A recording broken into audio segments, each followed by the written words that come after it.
తెలంగాణ రాజకీయాల్లో కాంగ్రెస్ పార్టీ చాలా దూకుడుగా వ్యవహరిస్తుంది. ముఖ్యంగా ఇప్పుడున్నటువంటి అధికార పక్షం బీఆర్ఎస్ను ఓడిస్తామనేటువంటి విధంగా కాంగ్రెస్ పార్టీ నాయకులు మాట్లాడుతున్నారు. నిజంగానే కాంగ్రెస్ పార్టీలో ఐక్యత ఉందా? కాంగ్రెస్ పార్టీ అంత స్ట్రాంగ్గా ప్రజలకు ఒక లీడర్షిప్ ఇవ్వడానికి సిద్ధంగా ఉంది అనేటువంటి ప్రశ్న మాత్రం డెఫినెట్గా లేవనెత్తుతున్నారు చాలామంది. నాతో పాటు మాణిక్రావు గోవిందరావు ఠాక్రే ఎవరైతే తెలంగాణ కాంగ్రెస్ ఇన్ఛార్జ్ ఉన్నారు, ఆయనతో మాట్లాడదాం. కాంగ్రెస్ పార్టీ అంతర్గత విషయాలతో పాటు కాంగ్రెస్ पार्टी ఫ్యూచర్లో ఎటువంటి స్ట్రాటజీ వ్యవహరించబోతుంది అనేటువంటిది కూడా తెలుసుకుందాం. सर नमस्कार, welcome to Sakshi TV. Sir मैं आपसे पहला एक सवाल पूछना चाहता हूँ। 7 महीने हो गए आप तेलंगाना में आके, तेलंगाना में कांग्रेस की स्थिति को क्या देखते हैं सर, कैसे देखते हैं स्थिति को? देखिए, मुझे बहुत कम पीरियड वैसा देखा जाए तो एक प्रभारी के बेसिस से 6-7 महीने मुझे काम करने का यहाँ पे मौका मिला कांग्रेस के नेताओं के, कार्यकर्ताओं के, लोगों के साथ।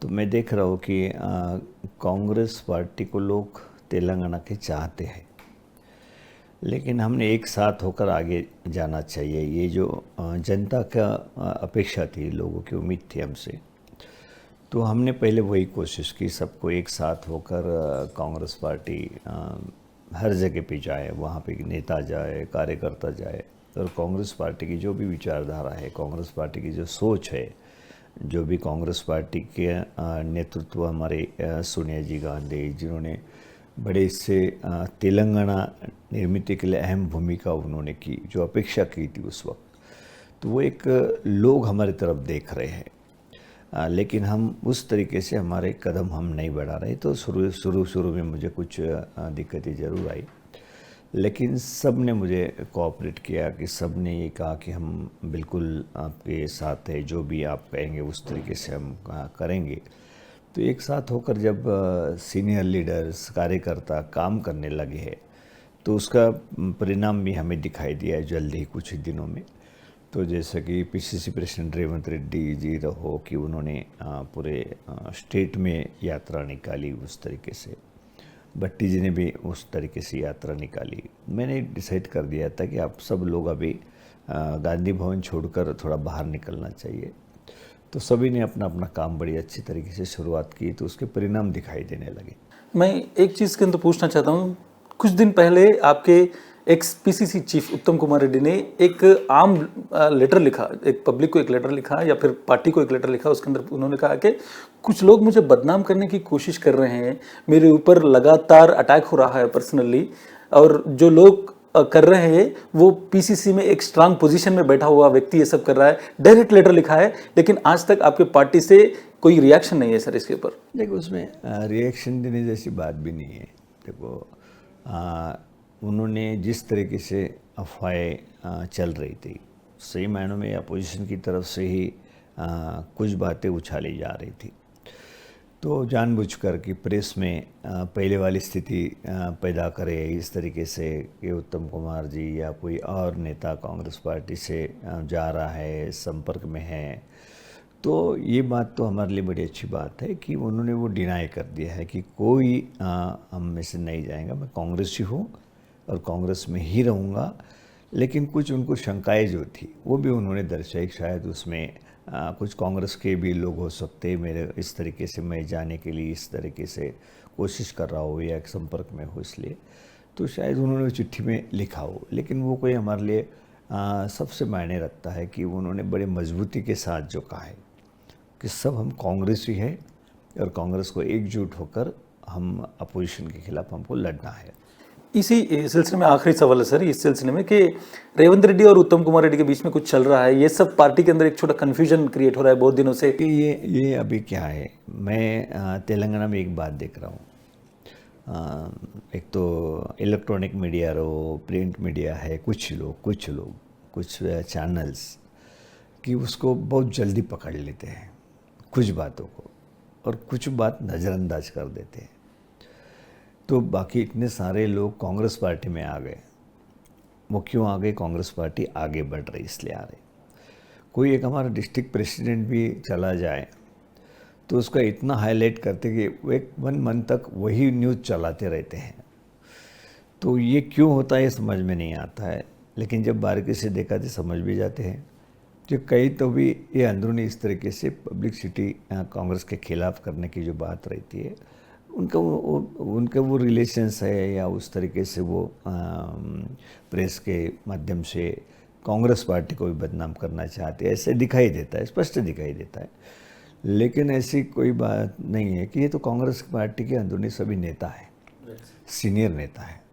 सभी सीनियर नेता का सम्मान करके आगे जाना चाहिए, वो मेरी नीति है। और मेरा ये है कि किसी के फेवर नहीं, लेकिन सबको मैं साथ में लेके चल रहा हूँ, मैसेज मुझे देना है और मैं कर रहा हूँ। और उसी की वजह से आज जब हम देख रहे हैं कि आपको 7 महीने से जो पहले बातें सुनाई देती थी, वो कोई भी बात आपको सुनाई नहीं दे रही है। एक लेटर उन्होंने लिख दिया, सही गलत मैं देखूंगा क्या बात है उसमें, लेकिन वो इतना उछालने की कोशिश हो रही है, सब जगह पे उसकी चर्चा होती है। कोई बीजेपी के अंदर क्या हो रहा है सभी को पता है कि क्या किस तरीके से स्टेज पर होता है, दिल्ली में होता है, उनके मीटिंग्स में कोई नहीं आता है, उनका अध्यक्ष आने के बाद भी उसके ऊपर चर्चा नहीं होती है। जो रिलेशन बीएसपी के बीआरएस के और बीजेपी के बने हुई है, एक नहीं ऐसे बहुत सारे बातें हैं कि बीआरएस और बीजेपी एक साथ जा रही है। तो ये दिखाई क्यों नहीं देता वो मुझे समझ में नहीं आता कि ये इसके ऊपर तो बड़ी ये फिल्म निकलना चाहिए उनके रिलेशन के ऊपर। उन्होंने कौन कौन सी बातें बीआरएस कर रही है, बीजेपी क्या क्या छुपा रही है, उनका क्यों छुपा रही है, ये तो ओपन होना चाहिए। कौन सी चीज़ छुपा रही है सर बीआरएस? देखिए ये बात तो लिकर कैंड का आपको मालूम है, जो आप ही के चैनल से हम सुनते थे कि मैं 16 तारीख को अरेस्ट होंगी, 20 तारीख को अरेस्ट होंगी। कहाँ हुआ अरेस्ट? उसके बाद में जिस तरीके से बीजेपी वो जानबूझकर ये दिखावा करती है कि बीएसपी के मतलब बीआरएस के खिलाफ है, और ये भी दिखावा करते हैं कि हम खिलाफ है, लेकिन उन्हीं के लोगों को आप पूछिए नेताओं के, बीजेपी बीआरएस से जुड़ी है या नहीं। अलग अलग तरीके से हमारा सुनाई देता है, हमारे पास बात करते हैं वो, इसीलिए हम बीजेपी को नहीं चाहते हैं, बीआरएस की तरफ वो जा रहे तो क्यों हम बीजेपी को मदद करें। तो ये तो बाहर आई हुई बात है, लेकिन चैनल के माध्यम से कहीं दिखाई नहीं देता। लेकिन जब प्रधानमंत्री नरेंद्र मोदी जी यहाँ पे आते हैं तो केसीआर और केटीआर के फैमिली पे बहुत तीखी तरीके से वो लोग वार करते हैं, और यहाँ पे केटीआर प्रधानमंत्री जी को और अमित शाह जी को गाली गलौज तक देते हैं, ऐसा बीजेपी वाले कहते हैं। फिर इतना वार ऑफ वर्ड्स चल रहा है दो पार्टी के बीच में, तो फिर दोस्ती कहाँ से? देखिए ये बात आपने शायद आपने बारीकी से अगर देखा होगा, तो मैं देख रहा था जब मैं आया यहाँ पर, उसके बाद भी 2-3 महीने तक वो कांग्रेस के खिलाफ एक लफ्ज भी नहीं बोलते थे बीआरएस। इस केस में आपको राजनीति नहीं दिखाई देती? क्यों नहीं बोल रहे थे सर? यही कारण है कि जानबूझकर कांग्रेस को अवॉइड करो कि भाई हमारे खिलाफ बीजेपी है, दिखावा। मिली जुली सरकार जो रहती है ना, उस तरीके तुम हमारे ऊपर कुछ एलिगेशंस करो, हम आपके ऊपर करते, हम ही मीडिया में रहे, हम ही लोगों के सामने रहे, सत्ता में रहे और अपोजिशन में हम ही रहे, दोनों पार्टी रहे। कांग्रेस की बात ही मत करो, कांग्रेस के ऊपर ही बात ही मत करो। लेकिन जब कांग्रेस ने जोर पकड़ा है, अब बीजेपी को छोड़ दिया है, कांग्रेस दिखाई दे रही है उनको। क्यों आज क्यों कांग्रेस के ऊपर? आज उनको मालूम है कि कांग्रेस को लोग चाहने लगे हैं, कांग्रेस में एकता आई है, सब एक साथ होकर काम कर रहे हैं, कांग्रेस आगे बढ़ रही है, कांग्रेस सत्ता में आ सकती है। अभी दोनों को इसकी परेशानी है।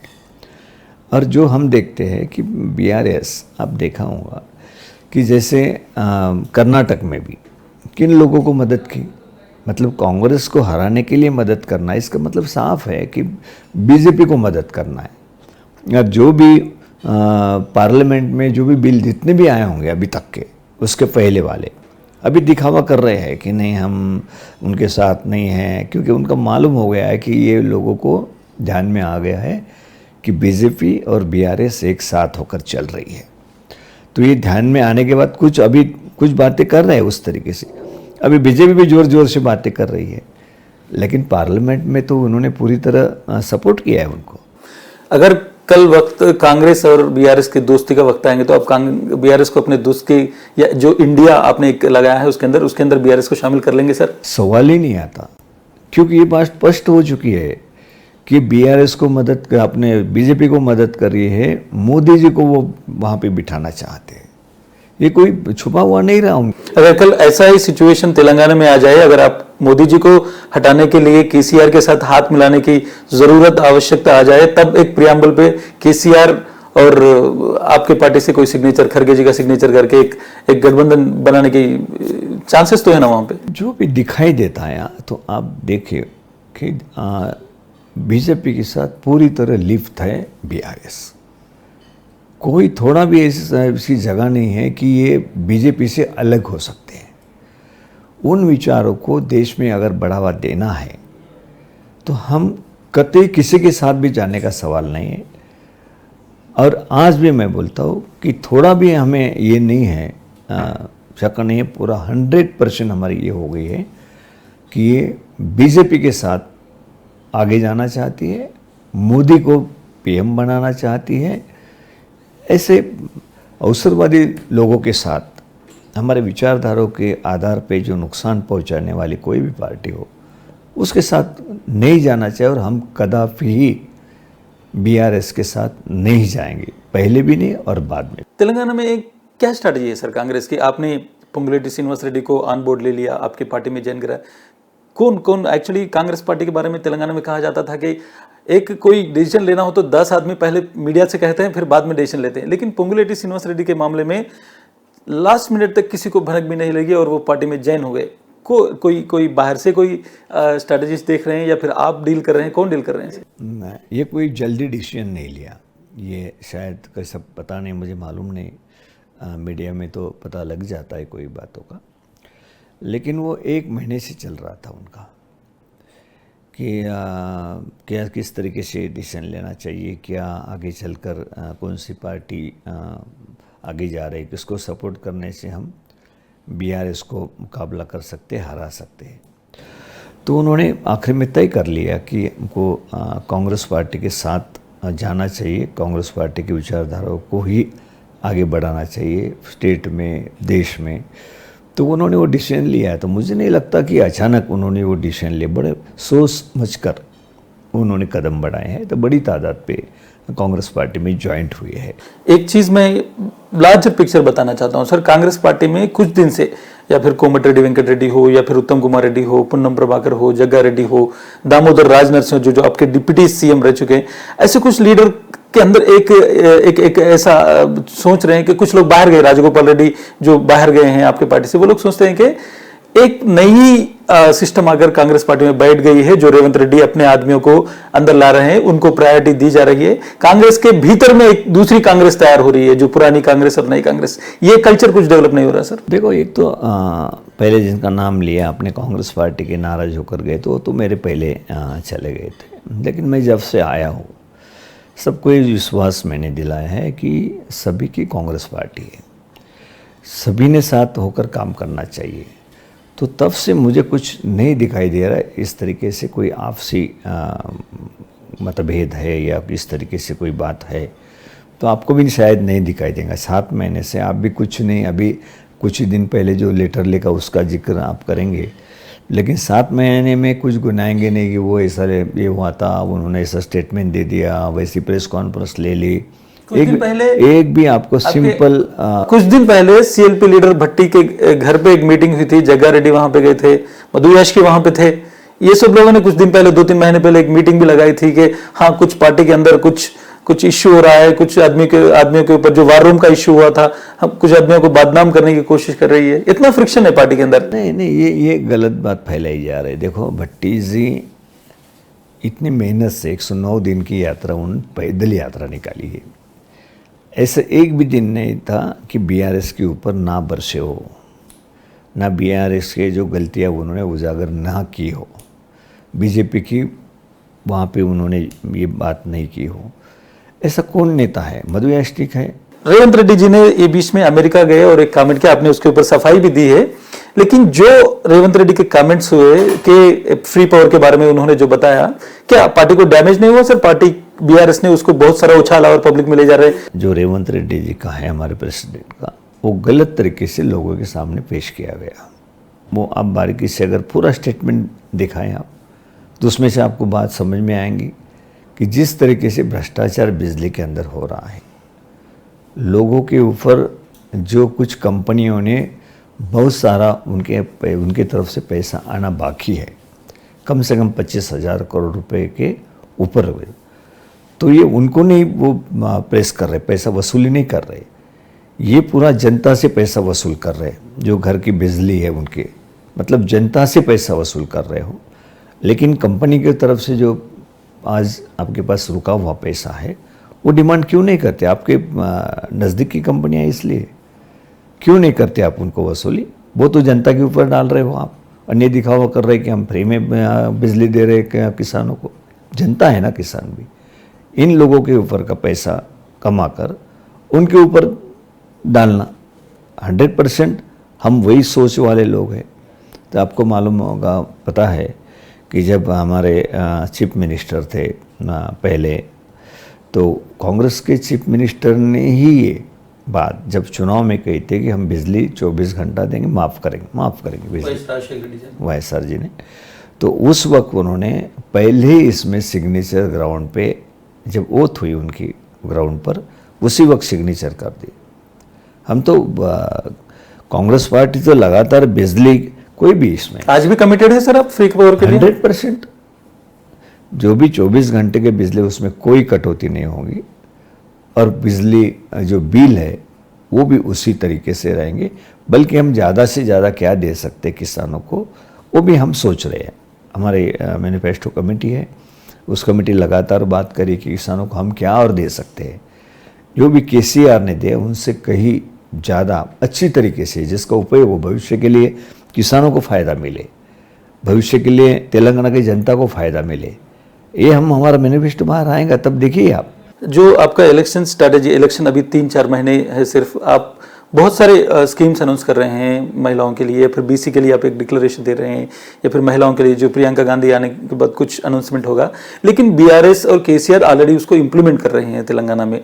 उन्होंने हाल ही में कैबिनेट में जो आरटीसी के एम्प्लॉयज़ थे उनको गवर्नमेंट में ऑब्जर्व कर लिया है, और कुछ लोग जो फार्मर्स की जो डेप्ट है उसको वेव करने की भी बात बीआरएस सोच रही है, इसके बारे में चर्चा चल रहा है। आप क्या करेंगे? पब्लिक को क्या बताएंगे कि हम आएंगे तो ये करेंगे? आप कैसे पब्लिक को कन्विंस कर पाएंगे? देखिए, अभी चुनाव कुछ ही दिन पर आया हुआ है, कुछ महीने में चुनाव होने जा रहा है, और ऐसे चुनाव के वक्त कितना भी उन्होंने ये कहा कि हम ये दे रहे हैं, हम वो दे रहे हैं, ये कम्युनिटी को वो कर रहे हैं, मतलब ये जो सारी बातें वो कर रहे हैं, वो चुनाव जीतने के लिए कर रहे हैं। अभी तक 10 साल का रिकॉर्ड अगर देखा जाए तो किसी की डेवलपमेंट उसमें नहीं हुई ना, लगातार उस तरीके से कुछ स्कीम उन्होंने दी है। कांग्रेस पार्टी की यही कि ये सिर्फ चुनाव जीतने के लिए कोशिश टीआरएस करती है, लेकिन उनका जो रास्ता है, जिस तरीके से उन्होंने भ्रष्टाचार बड़े चरम सीमा पे पहुंचा है, मुझे नहीं लगता कि इतना भ्रष्टाचार के बावजूद भी सेंट्रल में बीजेपी जो सरकार बैठी है वो आँख मूंद के क्यों बैठी है? क्यों नहीं पूछते हैं कि इतना सारा पैसा तुम ये हो रहा है, तो वो इंक्वायरी के लिए क्यों नहीं करती है? बहुत सारी फाइल्स पड़ी हुई है, बीजेपी उसके ऊपर कुछ नहीं करती है। तो ये सिर्फ दिखावा है उनका। रियल, मैंने पहले कहा कि उनका मकसद जो है वहाँ पे खुद पैसा उसमें ये करना, अपने फैमिली को आगे बढ़ाना, और बड़े पैमाने पे भ्रष्टाचार, लोगों का पैसा वहाँ पे अपनी पार्टी के लिए खर्चा करना। एक बाकी दूसरा ये दिखावा है, तो कांग्रेस पार्टी दिखावा नहीं करती है। तेलंगाना में बहुत सारे कांग्रेसियों में, कांग्रेस कार्यकर्ता या लीडर्स में एक सोच है कि अब की बार सीट कैसे दी जाएगी, टिकट, एमएलए टिकट या एमपी टिकट किस बेस पे दिया जाएगा और कैसे फार्मूला होगा। बिकॉज बहुत सारे आदमी लोग आ रहे हैं, ज्वाइन हो रहे हैं, कुछ कॉन्स्टिट्यूंसी में 1-2 लीडर्स हैं, कुछ लोग चल रहे हैं। आप नलगोंडा में देखिए या फिर कहीं पे देखिए, सूर्यापेट में भी आपके पास इश्यू है, चल रहा है। आप टिकट का बंटवारा किस आधार पर करेंगे? देखिए, आपसे जो सवाल किया है उसमें से एक बात स्पष्ट होती है कि हमारे पास बहुत सारे कैंडिडेट हैं, हमारे लिए खुशी की अच्छी बात है, लेकिन कोई एक आदमी टिकट किसी को फाइनल नहीं कर सकता है। टिकट देने का एक सिस्टम ठहरा हुआ है। हम स्टेट लेवल पे हमारी कमेटी है, पार्लियामेंट्री अफेयर्स कमेटी, हमारे जो हमने सिलेक्शन कमेटी अभी डिक्लेयर की है, उसमें चर्चा होगी। उसके बाद स्क्रीनिंग कमेटी होगी, स्क्रीनिंग कमेटी के बाद सीईसी होंगी दिल्ली में, वो लास्ट में हम वो टिकट फाइनल करेंगे। अगर कोई कहता है कि मैं ये आपको टिकट दूंगा, वो टिकट ये मैं फाइनल कर ली है, उसकी फाइनल होगी, किसी के भी टिकट फाइनल इस तरीके से नहीं होती है कांग्रेस पार्टी में। कांग्रेस पार्टी में सिस्टम के आधार पे ही उम्मीदवारी दी जाती है। ये कुछ लोगों को इस तरीके से भ्रम हो जाता है कि नहीं नहीं नहीं, वो उसके सपोर्ट में तो उसको टिकट मिलेगी, उसके सपोर्ट में तो उसको टिकट मिलेगी। एक सिस्टम बनाई जाती है, उस सिस्टम के तहत ही उम्मीदवारी दी जाती है। प्रियंका गांधी ज्यादा तेलंगाना में रहेंगी या फिर कंसंट्रेट करेंगी, आने वक्त में आएंगी, ऐसा कुछ चल रहा है सर कांग्रेस में? क्या वो ज्यादा फोकस करेंगे तेलंगाना पे? देखो, हमारे नेता इंदिरा जी गांधी भी यहाँ से चुनाव लड़ी थी। एक सेंटिमेंटल प्रियंका जी का ये है, सोनिया जी गांधी ने तेलंगाना बनाया, तो बड़े एक इनका ये लगता है कि तेलंगाना हमारे बहुत नज़दीक है, तेलंगाना से साथ हम जुड़े हुए हैं, तेलंगाना आगे आना चाहिए। यहाँ बहुत सारा तबका SC ST OBC माइनॉरिटी, ये सब बड़ी तादाद पे यहाँ पर तेलंगाना में है। उनकी अच्छाई के लिए, उनके भला करने के लिए कोशिश होनी चाहिए। तो ये जो बातें लोगों के मन में भी है और प्रियंका जी के मन में भी है, इसलिए उनको जुड़ना आसान हो जाता है प्रियंका जी को, क्योंकि जो बैकग्राउंड जो है उस तरीके का बैकग्राउंड है, जो लोगों की भी सोच वो है कि प्रियंका जी एक जो कहती है वो उनका एक इम्प्रेस हो जाते हैं लोग, बड़ी अच्छी तरीके से लोग सुनने लगते हैं, राहुल जी का सुनने लगते हैं कि राहुल जी क्या कहते हैं, उसके ऊपर पूरा फोकस रहता है। खारगे साहब, अभी हमारी रैली हुई, बहुत बड़ी रैली हुई थी, तो उसमें खारगे साहब से अभी नज़दीकी कर्नाटक में उन्होंने नेतृत्व किया है, पूरे देश का नेतृत्व आज कर रहे हैं। तो खारगे साहब के भी इससे ये पूरा तेलंगाना आज हमें लगता है कि कांग्रेस पार्टी की ओर से पूरी तरह झुका हुआ। प्रियंका गांधी तेलंगाना से कुछ कंटेस्ट करेंगे सर, ऐसा कुछ चल रहा है? बिकॉज बहुत सारे लोग कह रहे हैं कि सोच रहे हैं 1-2-3 प्लेसेस पे। जहाँ तक मेरी मालूमात है, लेकिन हाईकमांड जो भी डिसीजन लेता है, कोई भी, अभी प्रियंका जी कांग्रेस पार्टी के नेता है, कांग्रेस पार्टी का वर्क करते हैं, तो जो भी हाईकमांड डिसीजन लेगा, कहाँ से किसको लड़ना है, कहाँ से किसको लड़ना है, तो कोई खुद तय नहीं करता। एक आखिरी सवाल सर, सुनील कोनगोलू स्ट्रैटेजिस्ट, ये तेलंगाना पॉलिटिक्स में कितना इंपॉर्टेंट है सुनील कोनगोलू का रोल? देखो, सुनील जी एक अच्छे जानकार, एक तजुर्बेदार इंसान है, सभी को पता है कि उनका हमें बहुत मदद होती है कहीं पर भी। ऐसा नहीं कि तेलंगाना के लिए यहाँ आके बैठे, वो पूरे देश में जहाँ जहाँ पर भी उनको सुझाव रहते हैं, सजेशंस वो देते हैं, तो हमारे लिए फ़ायदेमंद है। तो तेलंगाना के लिए ज़्यादा से ज़्यादा उन्होंने वक्त निकालना चाहिए, हमारी कोशिश है, लेकिन उनको पूरे देश में भी जाना पड़ता है, देखना पड़ता है, तो लेकिन उनको बहुत हमको ये मिलता है, मदद मिलती है उनकी तरफ से। राइट सर, शुक्रिया, आपने बहुत सारी बातें कही, कांग्रेस के अंदर की बातें और कांग्रेस की స్ట్రాటజీస్ के बारे में बात की। बहुत बहुत शुक्रिया సార్। ఇది మనం చూడొచ్చు మాణిక్రావు ఠాక్రే చెప్తున్నటువంటి మాటలు। రాబోయేటువంటి రోజుల్లో గెలిచేటువంటి క్యాండిడేట్స్ టికెట్లు ఇస్తాము, దానికి సంబంధించి ఏ ఒక్క వ్యక్తి నిర్ణయం తీసుకోరు, హైకమాండ్ నిర్ణయం తీసుకుంటుందని చెప్తున్నారు। ఇక బీఆర్ఎస్ బీజేపీ రెండు ఒకటే, కాంగ్రెస్ పార్టీ ఈసారి ఎన్నికల్లో బీఆర్ఎస్ ను గట్టిగా పోటీ ఇవ్వబోతుందనేటువంటిది కూడా ఆయన స్పష్టం చేస్తున్నారు। ఇది ఈరోజు స్టేట్ టాక్। Thank you.